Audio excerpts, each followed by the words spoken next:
Ada banyak persoalan Ustaz, di antaranya mana-mana boleh jawab Ustaz, Ustaz Kamilan ke, Ustaz Abdul Bari ke, silakan. Kemudian satu jawab, kemudian yang lain tambah pun silakan, tak ada masalah. Baik Ustaz, persoalan. Taib. Dia buat satu bentuk tajuk lain lah, mungkin kita boleh buat tajuk yang lain akan datang.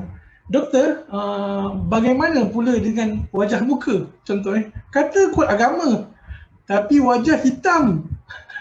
Kan? Atau persoalan dia, adakah orang yang kuat agama ni wajah dia kena berseri-seri contoh? Silakan.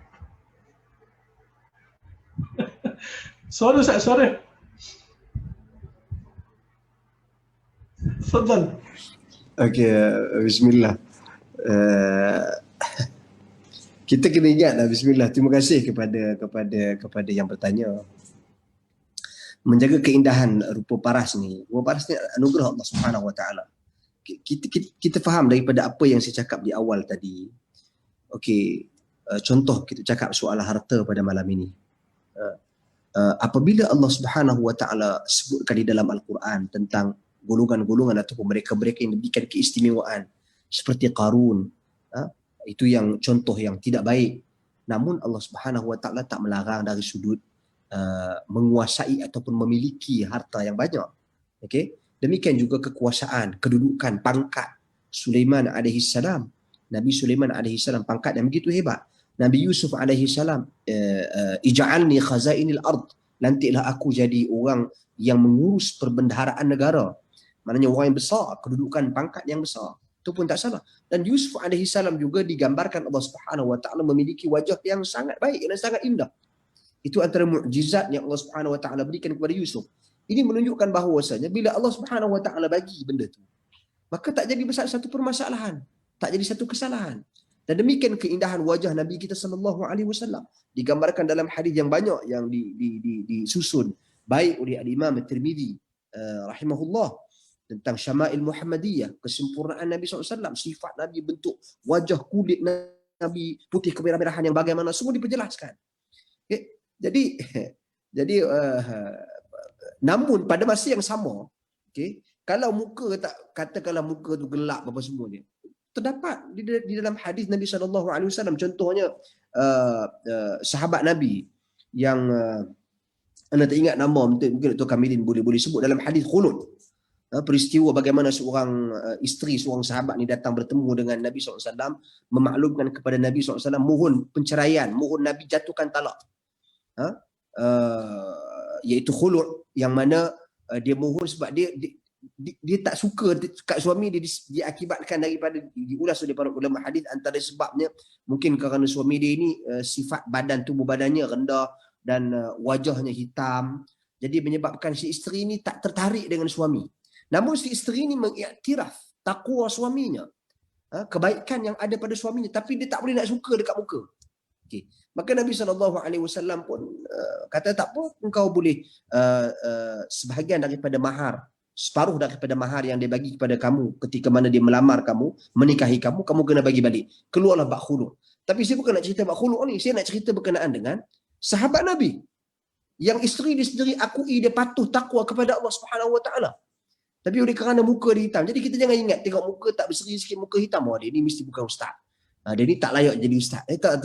Itu penilaian pada saya yang singkat. So wajah dan rupa paras ini bukan dalil untuk kita menilai seseorang. Pada masa yang sama saya nak kongsi, ada seorang saya jumpa dalam beberapa tahun lepas, mungkin 3 atau 4 tahun lepas, ada seorang hamba Allah Subhanahu Wa Taala ini, seorang adik ini di Kelantan, di Kelantan. Allah Subhanahu Wa Taala uji dia dengan dia cerebral palsy. Dia lumpuh satu badan dia lumpuh. Namun dia hafal Al-Quran. Okay? Namun dia menggambarkan keinginan dan cita-cita untuk dia belajar di Madinah. Saya pergi bawa masyayikh, bawa beberapa orang ini, kita bincang macam mana nak bawa dia pergi, sebab nak bawa dia nak kena ada pengasuh. Okay? Pada masa yang sama dia mendengar ceramah-ceramah, kuliah-kuliah ilmu dalam bahasa Arab, ya? Dan kemudian SPM dia dapat 9A atau 8 ataupun 10A, saya tak ingat, tapi A, straight A. Okay. Jadi orang yang macam ni, sebab tu saya katakan tadi, okay, rupa paras dia, bentuk badan dia, Allah Subhanahu Wa Taala uji dia begitu rupa. Tetapi dari perspektif yang lain, Allah Subhanahu Wa Taala angkat dia, keilmuan dia, kedudukan dia. Okay? Balik kepada apa yang disebutkan tadi berkenaan dengan takwa kepada Allah Subhanahu Wa Taala. So sama juga macam yang kita tajuk kita pada malam ini bukan soal BMW dan bukan soal rupa paras, tapi berbalik kepada matlamat kehidupan kita. Target objektifnya adalah akhirat. Jadi siapa-siapa pun yang kehidupannya berobjektifkan akhirat, maka insya-Allah dia akan dimuliakan. Walaupun di atas muka bumi dia muka tak handsome, tak cantik, tak elok, hitam contohnya. Namun apabila dia meletakkan objektif kehidupannya di akhirat, dia akan dimuliakan Allah Subhanahu Wa Taala. Demikian juga walau kalau sekiranya dia tak ada pakaian yang indah, pakaian yang elok, kenderaan yang cantik, tapi dia meletakkan kehidupannya di akhirat, kehidupan utamanya objektifnya adalah akhirat, maka dia juga akan dimuliakan Allah Subhanahu Wa Taala.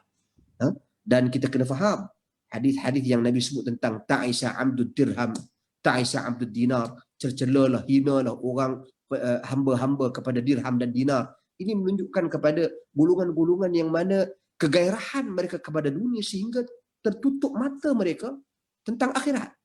Objektif mereka dah lari. Sebagaimana di hadis yang dibacakan oleh Dr. Kamilin tadi, madhiban ja'i'an, tentang 2 ekor serigala yang lapar. Allah Nabi SAW bandingkan persamaan 2 ekor serigala yang lapar tadi ini sama dengan sikap dan sifat seseorang yang gila kepada harta dan gairah kepada harta. Lapar sangat dengan harta ni. Itu gambaran yang diberikan.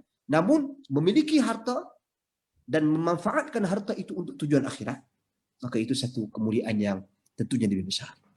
Demikian juga dengan ada wajah-wajah yang elok pun tipu orang buat apa? Wajah yang elok pun duk kira buat benda-benda maksiat buat apa? Tapi wajah yang elok Allah Subhanahu Wa Taala berikan dan bertakwa kepada Allah Subhanahu Wa Taala, alhamdulillah, itu tentunya yang terbaik. Terima kasih. Barakallahu. Dr. Kamilin nak tambah ke? Kalau Dr. Fatul Bari dah cakap memang tak ada apa kita boleh tambah. Anda Dr. Kamilin. Khair insya-Allah. Jazakallah.